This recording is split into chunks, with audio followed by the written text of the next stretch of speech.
Now, in the midst of governmental chaos, how satisfied are the people who voted in the Brexit referendum with the draft agreement? Well, as Theresa May faces down cabinet resignations and parliamentary defiance, we hear from voices from across the British capital. It's almost a complete capitulation. I don't think people in this country who voted leave expect that kind of deal. It's very unfortunate. It's a horror story. We could have done better, but I don't think we're going to get much out of it right now. So we might as well take what she has and move on.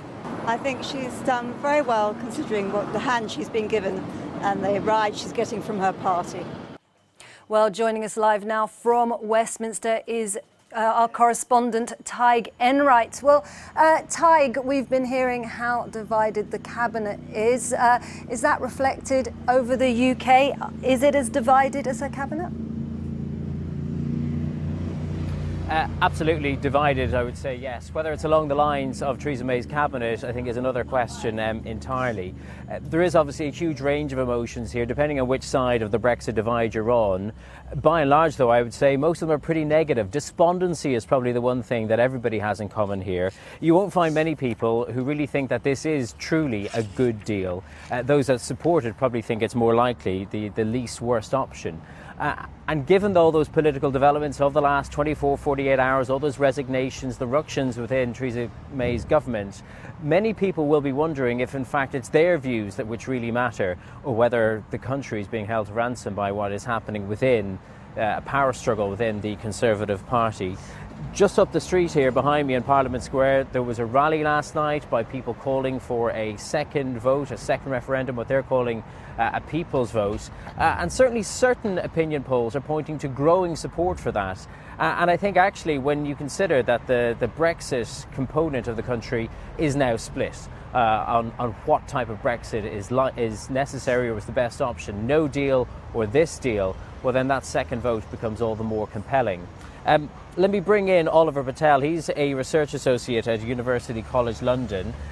Oliver, you've got more of your finger on the pulse on how Britons are feeling. What is your sense as to what emotions are going through their minds, considering all that's happened over the last 48 hours? I think that the general public looks at the events of the last 48 hours with a sense of exasperation. I don't think that most people follow the minutiae of the Brexit process. So they'll probably be looking at this and thinking, what is going on here? Why can't politicians just get on with it? It's a bit of a cliche, but that's probably what a lot of people will be thinking.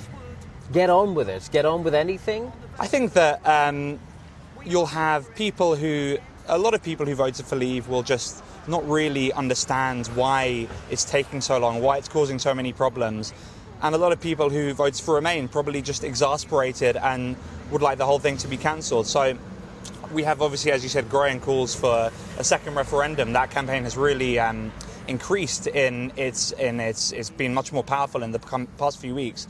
And I think it's important just to sort of lay out how that could actually come to be. So how could that happen? I mean, Theresa May says she's dead set against it. Even the leader of the opposition party, Jeremy Corbyn, many questions as to whether his party has voted to support it, but he seems very lacklustre on it.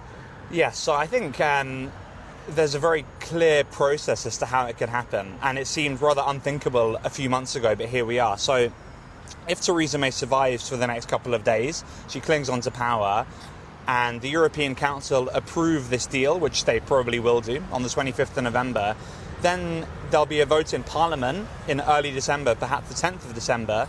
If MPs vote to reject the deal, so if the UK Parliament votes to reject the deal, then everything is on the cards. Anything's to play for at that stage. Yes, exactly. And in many ways, what's happened over the last few days with the resignations from the Cabinet and the likelihood of further resignations, even Theresa May's leadership, is in many ways a sideshow. That's the real decider, that parliamentary vote. That is make or break.